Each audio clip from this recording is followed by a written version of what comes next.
Mes frères et mes sœurs dans le Seigneur, mes frères et mes sœurs qui croient en Dieu, mes frères et mes sœurs qui pensent que notre vie peut devenir meilleure, peut être harmonieuse, j'adresse mon salut fraternel. À vous tous et à vous toutes, j'adresse mon salut fraternel du fond de mon cœur.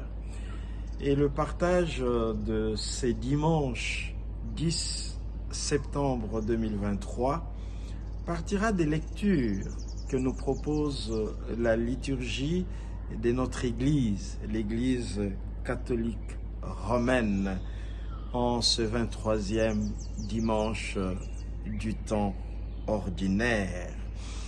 Et le thème de mon partage est celui-ci: que notre vie retrouve son harmonie. Que notre vie retrouve son harmonie. Pourquoi retrouver? Parce que Dieu a créé l'homme et il l'a placé dans le jardin d'Éden. C'est-à-dire là où il y avait tout à sa disposition, là où tout était harmonieux. Mais il lui a demandé de ne pas faire certaines choses. Il l'a mis au milieu de tout, de la nourriture.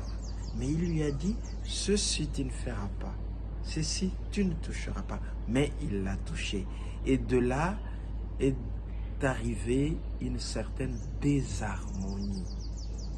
Une certaine désharmonie. Et les lectures d'aujourd'hui semblent justement nous inviter à retrouver toujours dans notre vie cette harmonie quand elle est brisée.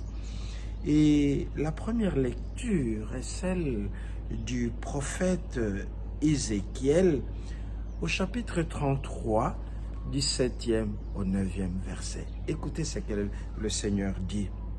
La parole du Seigneur me fut adressée. Et ça, c'est Ézéchiel qui parle. Fils d'homme, je fais de toi un guetteur pour la maison d'Israël. Lorsque tu entendras une parole de ma bouche, tu les avertiras.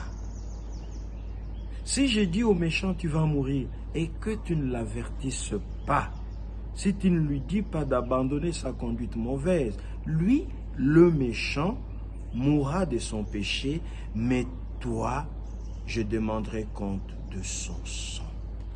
Voilà.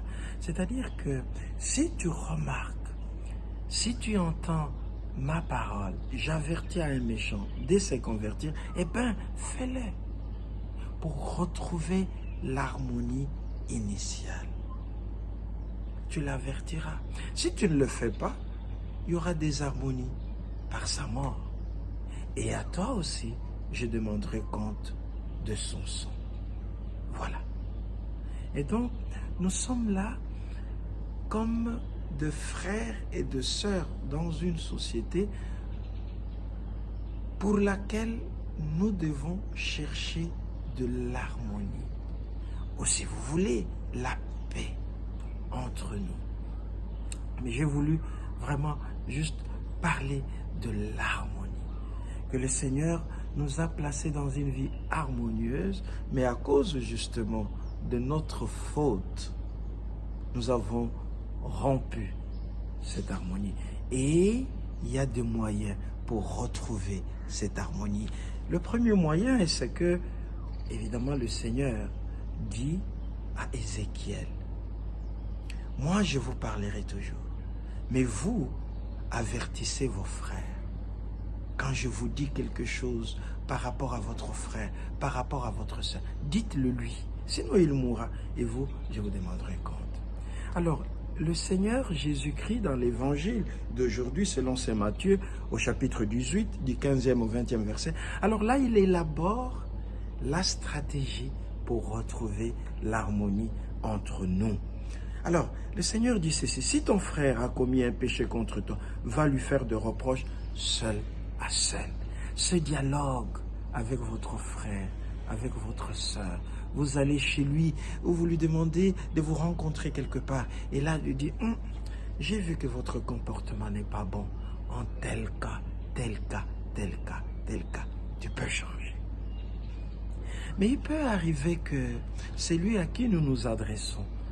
Le frère à qui vous vous adressez, la sœur à qui vous vous adressez, ne vous écoute pas. Et en ce moment-là, vous passez à la deuxième dimension. S'il ne t'écoute pas, prends en plus avec toi une ou deux personnes afin que toute l'affaire soit réglée, afin que vous retrouviez l'harmonie entre vous. Voyez, c'est-à-dire que s'il ne vous a pas écouté parce que vous étiez seul, mais prenez d'autres personnes avec vous, une ou deux, et allez-y.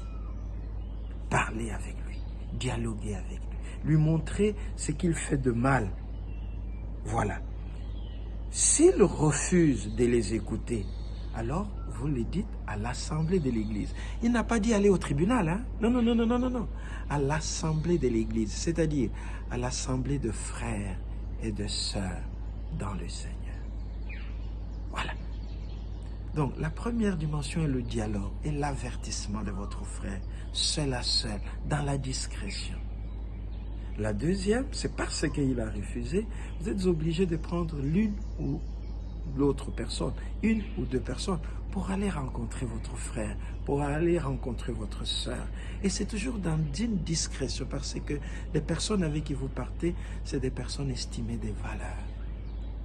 Et alors, si cette deuxième démarche échoue, alors vous les dites à l'église. Hein, vous les dites à l'église. S'il refuse encore d'écouter l'église, considérez-les comme un païen, comme quelqu'un qui ne veut pas l'harmonie dans la société. Mes frères et mes sœurs, le Seigneur nous a créés pour que nous vivions dans un monde harmonieux, où nos relations sont harmonieuses. Mais nous sommes des humains.